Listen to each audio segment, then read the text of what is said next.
আলহামদুলিল্লাহ, আল্লাহ পাকের লাখো কোটি শুকরিয়া। আল্লাহ রব্বুল ইজ্জত রব্বে করিম আমাদেরকে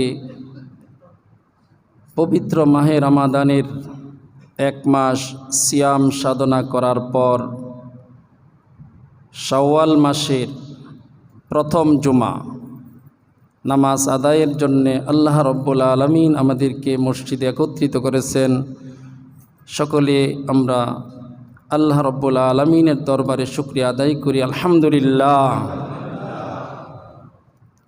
সাথে সাথে আকায়ে নামদার তাজদারে মদিনা শাফিউল মুজনিমিন সৈয়দুল মুরসালিন মুহাম্মদুর রাসূলুল্লাহ সাল্লাল্লাহু আলাইহি ওয়াসাল্লামের শানে লক্ষ কোটি দুরুদ ও সালাম পেশ করছি। আল্লাহ রব্বুল আলামিন তার সুপারিশ এবং শাফায়াত আমাদের সকলের নসিব করুন, সকলে বলি আমিন। নবী সাল্লাল্লাহু আলাইহি ওয়াসাল্লামের সুপারিশ শাফায়াত ছাড়া আমাদের কোনো উপায় আছে? নবীজির সুপারিশ শাফায়াত, নবীজির উপর দুরুদ ও সালাম পেশ করতে হবে, নবীর শানে দুরূদ শরীফ পড়তে হবে, না হয় আমাদের ইবাদত ঝুলে থাকবে, আসমান এবং জমিনের মাঝখানে ঝুলে থাকবে।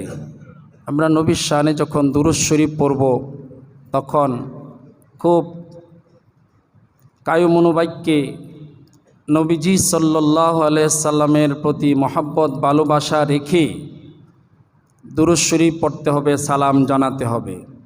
নবীজি সাল্লাল্লাহু আলাইহি ওয়াসাল্লাম বলেন, মান সাল্লা আলাইয়া ওয়াহিদাতান সাল্লাল্লাহু আলাইহি আশারা সালাওয়াতিন, যে ব্যক্তি আমার উপর একবার দুরূদ শরীফ পাঠ করবে আল্লাহ রব্বুল আলামিন তার উপর 10টি রহমত নাজিল করবেন, সুবহানাল্লাহ।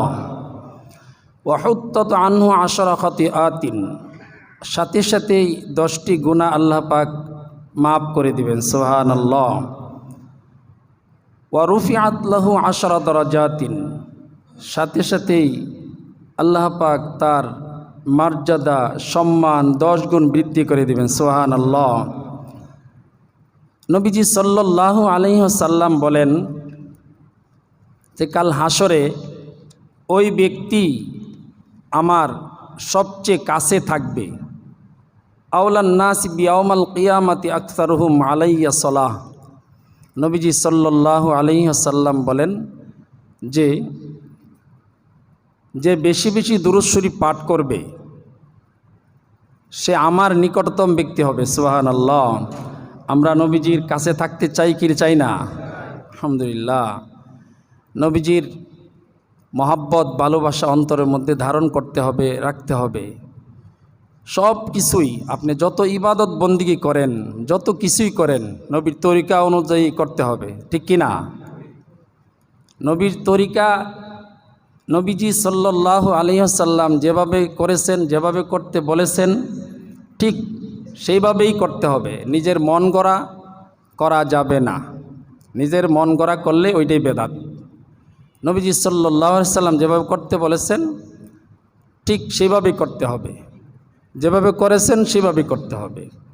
এই জন্যে আমরা নবীজি সাল্লাল্লাহু আলাইহি ওয়াসাল্লামের উপর সবসময় কী করব? দুরূদ শরীফ আদায় করব, সালাম পেশ করব সম্মানের সাথে। ওয়াসাল্লিমু তাসলিমা, সম্মান যেভাবে আমি মনে করি সেভাবে আমার নবীজি সাল্লাল্লাহু আলাইহি ওয়াসাল্লামের উপর সম্মান জানাতে হবে। সম্মানিত মুসল্লিয়ান ইকরাম, আজ শাওয়াল মাসের প্রথম জুমা। তো আজ এই পবিত্র শাওয়াল মাসের প্রথম জুমা, আলোচ্য বিষয় কি হবে? নবীজি সাল্লাল্লাহু আলাইহি ওয়াসাল্লাম বলেন যে রমজান মাস, এই পবিত্র মাহে রমাদানে শয়তানকে শৃঙ্খলাবদ্ধ করা হয়। শয়তান শয়তানি করতে পারে না, শয়তান আবদ্ধ থাকে। হাদিস শরীফে আছে তাকে জিঞ্জিরাবদ্ধ করা হয়, সাগরের মধ্যে নিক্ষেপ করা হয়। এই জন্যে পবিত্র মাহে রমাদানে মুসল্লির সংখ্যা এত বৃদ্ধি, 5 ওয়াক্ত নামাজে, জুমার নামাজে সব সময় মুসল্লি আসতে থাকে, শয়তান বাধা থাকে, মুসল্লি বাধাগ্রস্ত হয় না। যেহেতু শয়তান এই পবিত্র মাহে রমাদানে জিঞ্জিরাবদ্ধ থাকে, শয়তানি করতে পারে না। যখন রমজান চলে যায়, শাওয়াল মাস চলে আসে, তখন শয়তান কিন্তু খুব উজ্জীবিত হয়ে যায়। কিভাবে আল্লাহর বান্দাকে পথভ্রষ্ট করবে। শয়তান প্রতিজ্ঞা করে, হে রব্বুল আলামিন, তোমার বান্দাকে, তোমার বান্দার দেহে যতক্ষণ প্রাণ থাকবে ততক্ষণ পর্যন্ত আমি ধোঁকা দিয়ে যাব। আল্লাহ রব্বুল আলামিন বলেন, শয়তান, আমার ইজ্জতের সম্মানের কসম, শপথ, আমার বান্দা যতক্ষণ পর্যন্ত তওবা ইস্তেগফার করতে থাকবে ততক্ষণ পর্যন্ত আমি ক্ষমা করতে থাকবো। সুবহানাল্লাহ। শয়তান আল্লাহর সাথে পারে, শয়তান প্রতিজ্ঞা করে, আর আল্লাহ কি প্রতিজ্ঞা করে? যতক্ষণ পর্যন্ত তওবা ইস্তেগফার করতে থাকবে ততক্ষণ পর্যন্ত আমি আমার বান্দাকে ক্ষমা করতে থাকবো। সুবহানাল্লাহ। তো এই জন্য আজ আলোচ্য বিষয় নির্ধারণ করেছি সংক্ষিপ্ত আকারে, তওবা ইস্তেগফার। শাওয়াল মাসের ফজিলত, মাহে রমাদান থেকে আমরা কি শিক্ষা পেলাম, মাহে রমাদান পরবর্তী আমল তওবা ইস্তেগফার, এই সংক্ষিপ্ত আকারে এই আলোচ্য বিষয়গুলোর উপর আলোচনা করব ইনশাল্লাহ। আল্লাহ পাক আমাকে বলার এবং আপনাদেরকে মনোযোগ সহকারে শোনার তৌফিক দান করুন, সকল বলি আমিন। সম্মানিত মুসল্লিয়ান একরাম, শাওয়াল মাসের ফজিলত। আল্লাহ রব্বুল আলামিন কিছু আরবি মাস, মাহে রমাদান, মুহররম, আশুরা এবং জিলহজ, এই কিছু মাস রেখেছেন ফজিলতপূর্ণ মাস, যে মাসগুলোর মধ্যে আমল করলে আল্লাহ পাক রব্বুল আলামিন সারা বছর আমল করার সব তার আমলনামা দান করেন। সুবহানাল্লাহ। নবীজি সাল্লাল্লাহু আলাইহি ওয়াসাল্লাম বলেন যে আমি আশাবাদী, আরাফার দিবস যে রোজা রাখবে তার পূর্বের 1 বছর এবং পরের 1 বছরের গুনাহ আমি আল্লাহ মাফ করে দেব। সুবহানাল্লাহ। আর আবু আয়ুব আনসারী রাদিয়াল্লাহু তাআলা আনহু থেকে বর্ণিত, তিনি বলেন, রাসূল করিম সাল্লাল্লাহু আলাইহি সাল্লাম বলেন, মান সামা রমাদানা সুম্মা আতবাআহু সিত্তাম মিন শাওয়াল কানা কাসিয়ামিদ দাহরি। যে ব্যক্তি রমজান মাসে রোজা রাখল, অতঃপর শাওয়াল মাসের 6টি রোজা রাখলো, সে যেন সারা বছর রোজা রাখলো। সুবহানাল্লাহ। এটা একটা প্রসিদ্ধ আমল, আমরা অনেকে করে থাকি, অনেকে শুরু করে দিয়েছে পরের দিন থেকে শুরু করে। সারা বছর রোজা রাখা কয়দিন হারাম, নিষিদ্ধ? 5 দিন। কয়দিন? 5 দিন। 2 দিন আর কুরবানি ঈদের পরের 3 দিন, এই 3 দিন রোজা রাখা হলো কি? হারাম, নিষিদ্ধ। এই জন্য ঈদুল ফিতরের পরের দিন থেকেই আমাদের অনেক মুসল্লি ভাই বাবারা রোজা রাখা শুরু করে দিয়েছেন, কারণ এটা একটা প্রসিদ্ধ আমল। এটা যে করতে পারে সারা বছর রোজা রাখার সওয়াব তার আমলনামা আল্লাহ পাক দান করেন। কিভাবে? এটা গাণিতিক একটা হিসাব আছে, যদিও কোরআন হাদিস সম্মত না, ওলামায়ে কেরাম এই হিসাবটা বের করেছেন। কিভাবে? আল্লাহ পাক রব্বুল আলামিন প্রত্যেকটা নেক আমলের সওয়াব কয় গুণ দিয়া থাকেন? 10 গুণ। কয় গুণ? মান জাআ বিল হাসানাতি ফালাহু আশরু আমসালিহা ওয়া মান জাআ বিস সাইয়্যাতি ফালা ইউজজা ইল্লা মিসলাহা। আল্লাহ রাব্বুল আলামিন বলেন প্রত্যেক নেক আমলের সওয়াব 10 গুণ বৃদ্ধি করা হয়। সুবহানাল্লাহ।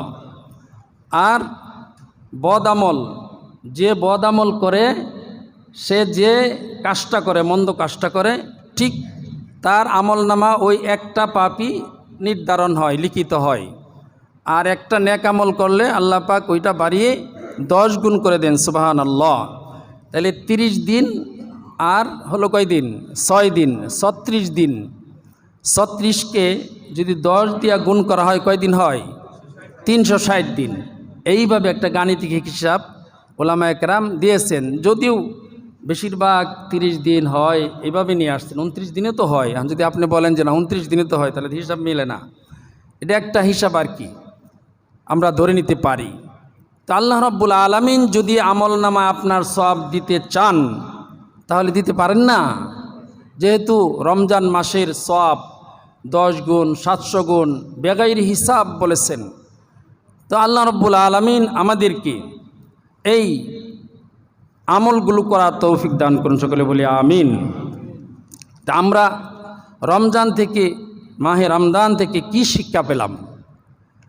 আমরা মাহে রমাদান থেকে শিক্ষা পেলাম 4টি জিনিস। কয়টি জিনিস? 4টি জিনিস।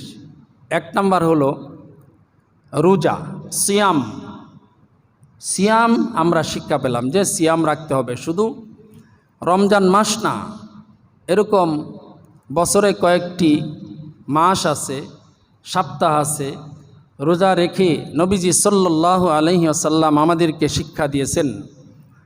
যেমন সুম্মা আতবাআহু সিত্তাম মিন শাওয়াল কানা কাসিয়ামিদ দাহরি, যে ব্যক্তি শাওয়াল মাসের 6টি রোজা রাখবে, আল্লাহ পাক সে যেন 12 মাসই রোজা রাখলো, তার 12 মাসের সব আল্লাহ পাক তার আমলনামা দান করবে। সুবহানাল্লাহ। প্রতি মাসে নবীজি সাল্লাল্লাহু আলাইহি সাল্লাম 3টি রোজা রাখতেন। আইয়ামে বীজের রোজা 13, 14, 15। তো শুধু রমজানের রোজা রেখে আমরা ক্ষান্ত হব না, বসে থাকবো না। এই নফল রোজাগুলো নবীর সুন্নাহ, এগুলো রাখবো, চেষ্টা করব। তাহলে আমার স্বাস্থ্যের দিক দিয়ে, আপনার এই মেডিকেল সায়েন্সেও যে রোজা রাখার যে কি ফজিলত স্বাস্থ্যগতভাবে, এটা আমরা উপকার পাই। যে রোজা রাখলে অনেক উপকার আমাদের শরীরের মধ্যেও পাওয়া যায়। এজন্য আমরা প্রতি মাসে নবীজি সাল্লাল্লাহু আলাইহি সাল্লাম আইয়ামে বীজের 3টি রোজা রাখতেন। কয়টি?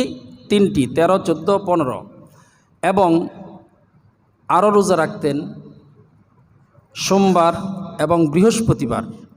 আলহামদুলিল্লাহ, আমাদের মুসল্লিদের মধ্যে, আমাদের মুসল্লি অনেক ভালো মুসল্লি, যে আমরা অনেকেই করে থাকেন সোমবার এবং বৃহস্পতিবার। এবং আশুরার যে রোজা, এটা আশুরার রোজা রাখার ফজিলত তো বললাম, যে পূর্বের 1 বছরের গুনাহ আল্লাহ মাফ করে দেন। সুবহানাল্লাহ। আরেকটি হলো কি, জিলহজ মাসের আরাফার দিবসের রোজা, এটা অনেক ফজিলতপূর্ণ রোজা। তো এই রোজা আমরা রাখব।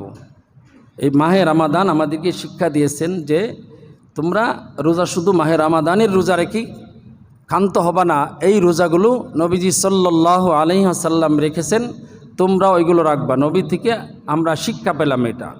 2 নাম্বার হলো কিয়াম শিক্ষা দিয়েছেন। কিয়াম, আল্লাহ রাব্বুল আলামিন আমাদের উপর রোজা ফরজ করেছেন। ঈমানাও ওয়া ইহতিসাবান গুফির লাহু মা তাকদ্দামা মিন যামবি। আল্লাহ রাব্বুল আলামিন আমাদেরকে বলে দিয়েছেন যে তোমরা যদি রাত্রের কিয়াম করো, অর্থাৎ তারাবির নামাজ আদায় করো, তাহাজ্জুদের নামাজ আদায় করো, তাহলে তোমাদের পূর্ববর্তী জীবনের সমস্ত গুনাহ আমি আল্লাহ মাফ করে দিব। সুবহানাল্লাহ। তো শুধু রমজান মাসেই আমরা নামাজ আদায় করব তা না, আমরা 12 মাস এই শিক্ষা আমরা নিতে হবে, আমরা গ্রহণ করতে হবে যে এই কিয়ামের দ্বারা উদ্দেশ্য যে তাহাজ্জুদের নামাজ, নফল নামাজ, আওয়াবিনের নামাজ, এশরাকের নামাজ, চাশতের নামাজ, সালাতুত তাসবিহ, এই সবে কদরের নামাজ, এই নামাজগুলো আমরা বেশি বেশি আদায় করব।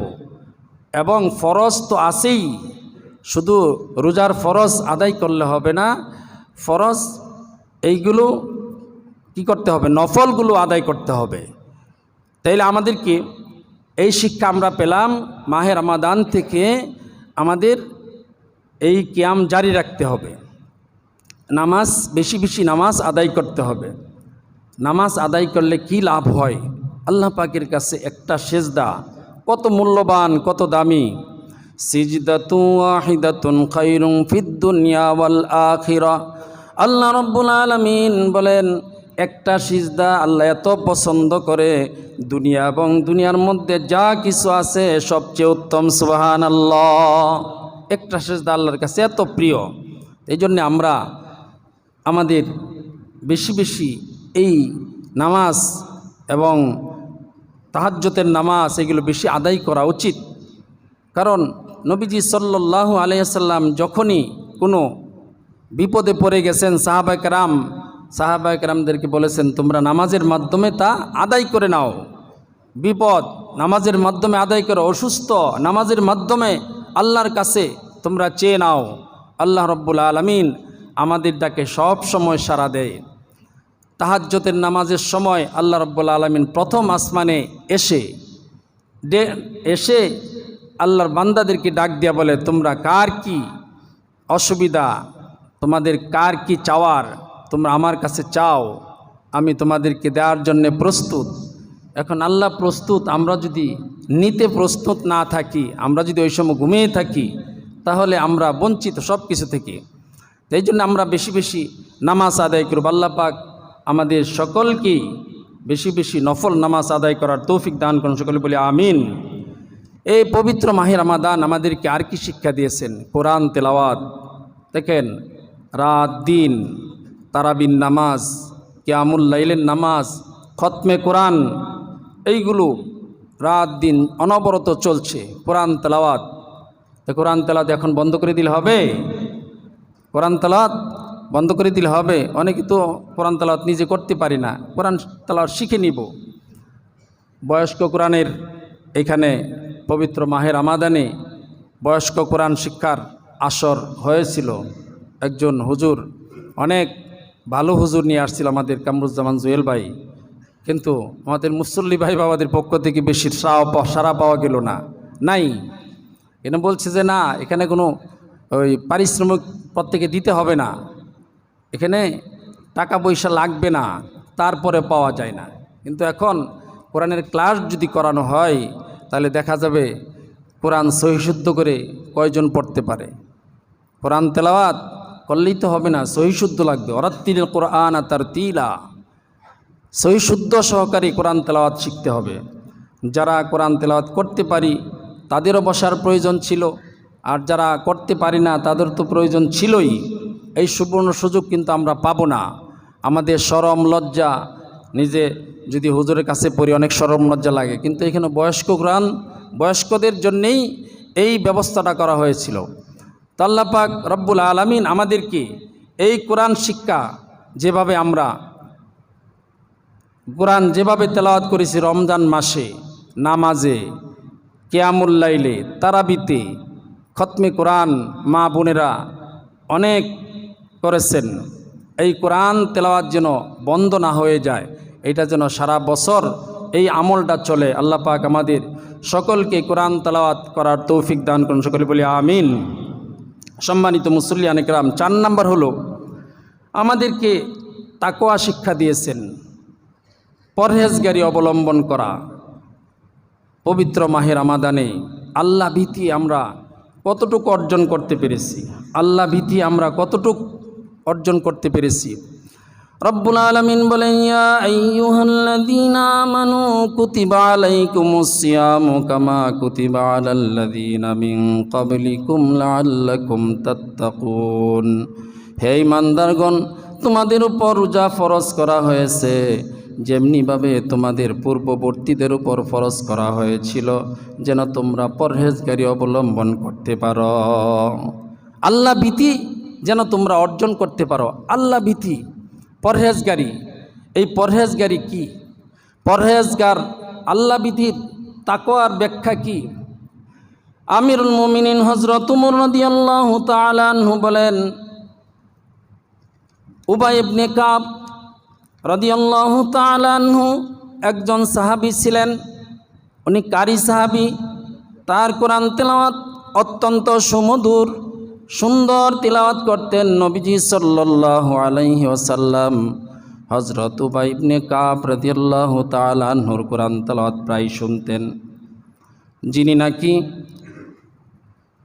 20 রাকাত তারাবি হযরত উমর রাদিয়াল্লাহু তাআলা আনহু যখন নির্ধারিত করে দিলেন 20 রাকাত তারাবি আজ থেকে মসজিদে নববীতে হবে, হযরত উবাই ইবনে কাব রাদিয়াল্লাহু তাআলা আনহু 20 রাকাত তারাবির ইমামতিতে যার চালু হয়েছিল তারাবির নামাজ, উনি হইলেন উবাই ইবনে কাব। উবাই ইবনে কাব রাদিয়াল্লাহু তাআলা আনহু নবীজির সাহচর্যে সবসময় থাকতেন। এই জন্য আমিরুল মুমিনিন হযরত উমর রাদিয়াল্লাহু তাআলা আনহু বলেন, হে উবাই ইবনে কাব, আপনি তাকওয়ার ব্যাখ্যা করেন। আপনার কাছ থেকে তাকওয়া শুনতে চাই, জানতে চাই, তাকওয়ার অর্থ কি? হযরত উবাই ইবনে কাব রাদিয়াল্লাহু তাআলা আনহু বলেন, হে আমিরুল মুমিনিন, আপনি কি কণ্টকাকীর্ণ কাঁটাযুক্ত পথে হেঁটেছেন কিনা? হযরত উমর রাদিয়াল্লাহু তাআলা আনহু বলেন, হ্যাঁ, আমি কাঁটাযুক্ত পথে হেঁটেছি। কেননা আমি তো উট চড়াতাম, ছাগল চড়াতাম এবং মেষ চড়াতাম, দুম্বা চড়াতাম। অনেক সময় কাঁটাযুক্ত পথে হাঁটতে হয়েছে। হযরত উবাই ইবনে কাব রাদিয়াল্লাহু তাআলা আনহু বলেন, কিভাবে আপনি হেঁটেছেন? আমি এইভাবে হেঁটেছি, যখন হাঁটছি তখন যেন আমার গায়ের মধ্যে কাঁটা না লাগে, কাপড়ের মধ্যে কাঁটা না লাগে, সতর্ক অবস্থায় আমি হেঁটেছি। হযরত উবাই ইবনে কাব রাদিয়াল্লাহু তাআলা আনহু বলেন, হে আমিরুল মুমিনিন, এই দুনিয়াটা হলো কাঁটাযুক্ত। যেদিকেই যাবেন গুনাহ, যে কাজ করবেন গুনাহ, হাতের গুনাহ, পায়ের গুনাহ, চোখের গুনাহ, সমস্ত অঙ্গ প্রত্যঙ্গের গুনাহ। ব্যবসার মধ্যে যাবেন, ওখানেও গুনাহ, সবখানেই গুনাহ। এইভাবে দুনিয়াতে চলতে গিয়ে আপনার শরীরে যেন কাঁটা না লাগে, গুনাহ যেন না হয়, খুব সতর্ক অবস্থায় চলতে হবে। এইটাই হলো তাকওয়ার ব্যাখ্যা। সুবহানাল্লাহ। তাকওয়ার ব্যাখ্যা হলো এটাই যে আপনি কথা বলবেন, আপনি কাজ করবেন, আপনি চোখের জিনা, আপনার অন্তরে আপনি কি ভাবতেছেন, সব কিছুই আপনার সতর্ক অবস্থায় আপনার চলতে হবে, যেন কোনো গুনাহ আপনার অঙ্গ প্রত্যঙ্গের দ্বারা না হয়ে যায়। আপনার কি করতে হবে? সতর্ক অবস্থায় থাকতে হবে। আল্লাহ রাব্বুল আলামিন বলেন, ইয়া আইয়ুহাল্লাযীনা আমানুত্তাকুল্লাহা হাক্কা তুকাতিহি ওয়া লা তামুতুন্না ইল্লা ওয়া আনতুম মুসলিমুন। হে ঈমানদারগণ, তোমরা আল্লাহকে ভয় করার মতো ভয় করো এবং মুসলমান না হয়ে তোমরা মৃত্যুবরণ করো না। আল্লাহ রাব্বুল আলামিন অন্য আয়াতে বলেন, ইয়া আইয়ুহাল্লাযীনা আমানুত্তাকুল্লাহ ওয়া কুলু কাওলান সাদীদা।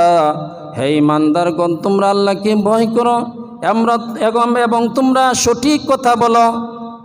সঠিক কথা বলো, আল্লাহকে ভয় করো এবং তোমরা কি করো? সঠিক কথা বলো। কথা বলতে গিয়ে যেন মিথ্যা তোমাদের মুখ দিয়ে না আসে, কথা বলতে গিয়ে কারো গীবত যাতে না আসে, কথা বলতে গিয়ে তোমার অহংকার যেন না আসে।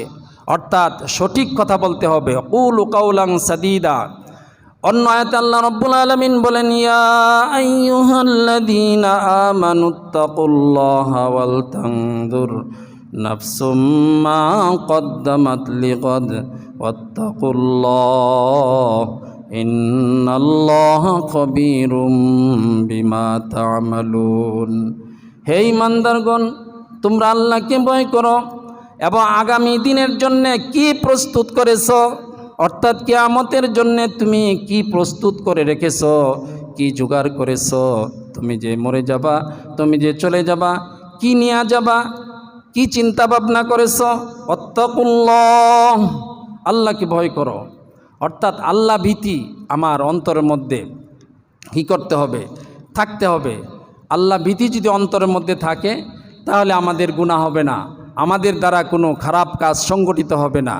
আল্লাহ রব্বুল আলামিন আমাদের সকলকেই আল্লাহ ভীতি অর্জন করার তৌফিক দান করুন। সকলে বলি আমিন। সম্মানিত মুসল্লিয়ানে কেরাম, আমরা যে কথা বলছিলাম, শাওয়াল মাস আসার পরেই কি হয়, শয়তান ধোঁকা দিতে থাকে। কিভাবে আল্লাহর বান্দাকে সিরাতুল মুস্তাকিমের পথ থেকে তার পথে নিয়ে যাবে, শয়তানের পথে নিয়ে যাবে। শয়তান হলো আমাদের চিরশত্রু। কি শত্রু? চিরশত্রু। ইন্নাহু লাকুম আদুউম মুবিন, নিশ্চয়ই শয়তান হলো আমাদের শত্রু। এটা বিশ্বাস করতে হবে, এটা মানতে হবে। তারপর আমরা এই শাওয়াল মাসে আমরা বেশি বেশি ইস্তেগফার করব, ইস্তেগফার করব। যে ব্যক্তি সব সময় ইস্তেগফার করে, ক্ষমা চায়, আল্লাহ পাক তাকে এরকম সংকীর্ণ পথ থেকে বের করে দেন। আল্লাহ পাক তাকে এরকম রাস্তা বের করে দেন যে সে চিন্তাও করতে পারে না। মাল্লাম ইয়ারযুকহু মিন হাইসু লা ইয়াহতাসিব ওয়া ইয়ারযুকহু মিন হাইসু লা ইয়াহতাসিব।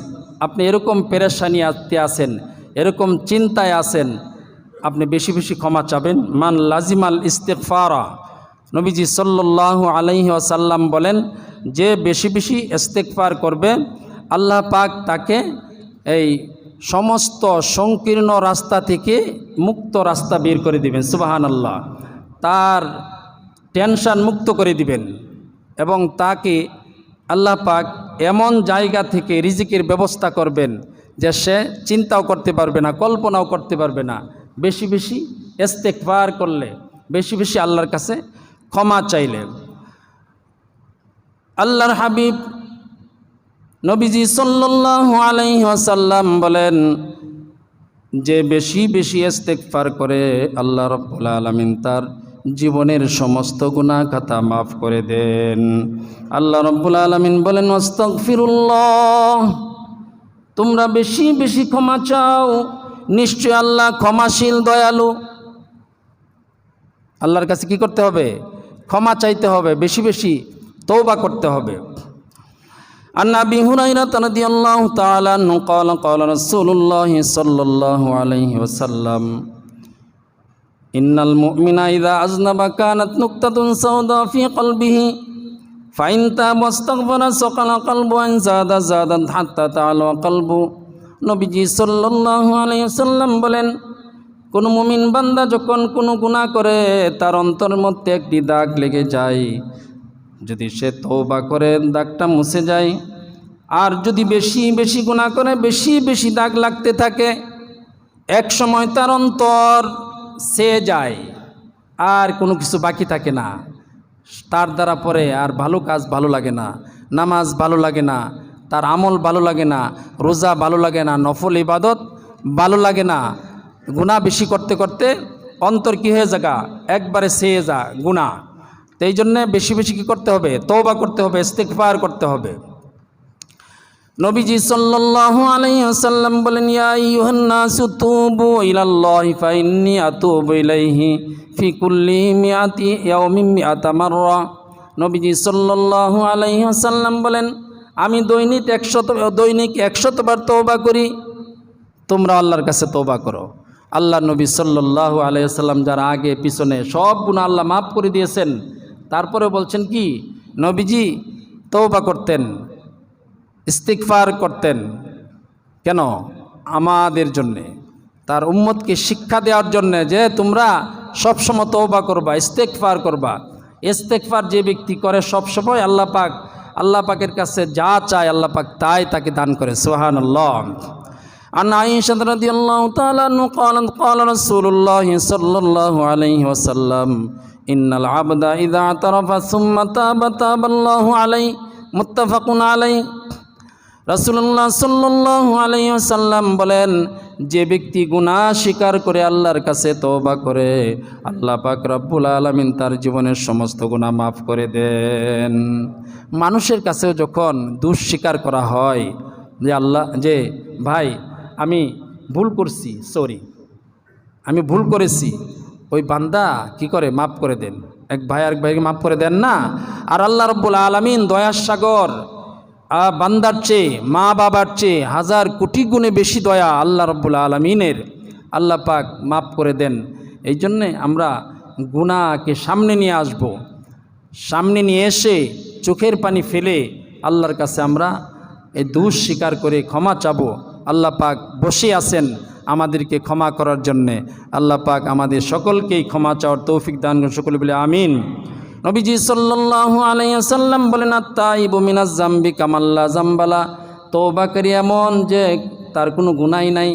তওবাকারী আত-তাইবু মিনাজ যামবি কামাল্লা যামবালা, তওবাকারী ওই ব্যক্তির নাই যার কোনো গুনাহ নাই।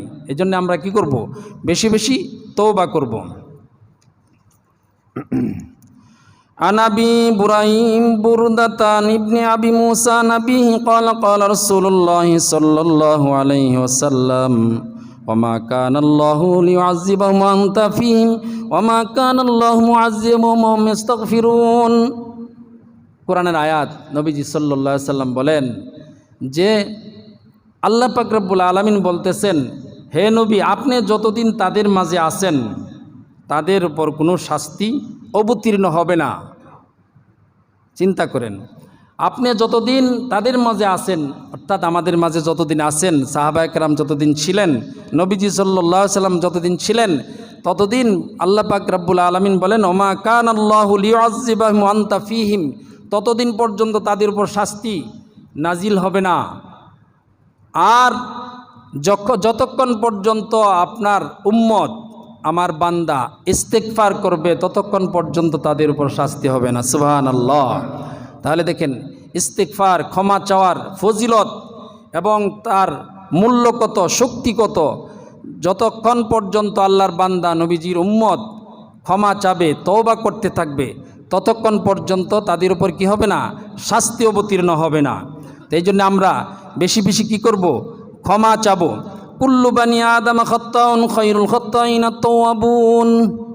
মানুষ মাত্রই ভুল হয়। আমাদের জুয়েল ভাই কালকে বলছিল যে মানুষ মাত্রই কি হয়? ভুল হয়। এটা স্বাভাবিক। মানুষ চলার পথে এটা আদম সন্তান কি করবে? গুনাহ করবে। আর উত্তম অপরাধী তারাই যারা তওবা করে। গুনাহ করে বসে থাকবো তাহলে হবে? গুনাহ করে কি করতে হবে? সাথে সাথে তওবা করতে হবে। আল্লাহ রাব্বুল আলামিন বলেন, ইন্নাল্লাহা ইউহিব্বুত তাওয়াবিন ওয়া ইউহিব্বুল মুতাতাহহিরিন। আল্লাহ রাব্বুল আলামিন তাদেরকে ভালোবাসেন যারা তওবাকারী এবং পবিত্রতা অর্জন করে। আল্লাহ তাদেরকে বেশি কি করেন? ভালোবাসেন। ইয়া আইয়ুহাল্লাযীনা আমানু তুবু ইলাল্লাহি তাওবাতান নাসুহা আসা রাব্বুকুম আন ইউকাফিরা আনকুম সাইয়্যাতিকুম ওয়া ইউদখিলাকুম জান্নাত। হে মুমিনগণ, তোমরা আল্লাহ তাআলার কাছে তওবা করো, আন্তরিক তওবা, তাওবাতুন নাসুহা, আন্তরিক তওবা, খালেসভাবে তওবা করতে হবে। আপনি এরকম তওবা করবেন যে তারপরে আবার কি করবেন, এটা আসতেছে যে আবার এই গুনাহ করবেন, এরকম না। আন্তরিক তওবা, খালেস তওবা, তাওবাতুন নাসুহা যাকে বলা হয়। যে ব্যক্তি এইভাবে আল্লাহর কাছে তওবা করবে, ক্ষমা চাবে, আল্লাহ পাক রব্বুল আলামিন তার গুনাহ মাফ করে দিবেন। ওয়া ইউদখিলাকুম জান্নাত, তাকে জান্নাত দান করবেন। আল্লাহ রাব্বুল আলামিন অন্য আয়াতে বলেন, আফালা ইয়াতুবুনা ইলাল্লাহি ওয়া ইস্তাগফিরুনা। কি হয়েছে তোমাদের? তোমরা শুধু গুনাহ করবা আর ক্ষমা চাবা না, তওবা করবা না? তোমাদের কি হয়েছে? তোমরা ক্ষমা চাও, গুনাহ করেছো, ক্ষমা চাও, মাপ চাও, আমার কাছে তওবা করো, আমার কাছে ক্ষমা চাও। আল্লাহ রাব্বুল আলামিন অন্য আয়াতে বলেন ইল্লা মান তাবা ওয়া আমানা ওয়া আমিলা আমালান সালিহান ফাউলাইকা ইউবাদদিলুল্লাহু সাইয়্যাতিহিম হাসানাত। যারা তওবা করে ঈমান আনবে আর সৎ কাজ করবে, আল্লাহ পাক রব্বুল আলামিন পাপকে পুণ্যের দ্বারা পরিবর্তন করে দেন। সুবহানাল্লাহ। আপনি তওবা করবেন, আপনি গুনাহ করেছেন, এই আপনার পাপটাকে যদি খালেজভাবে আপনি তওবা করতে পারেন, আপনি ক্ষমা চাইতে পারেন, আল্লাহ রাব্বুল আলামিন আপনাকে কি করবে? এই পাপকে পুণ্যের দ্বারা পরিবর্তন করে দিবেন।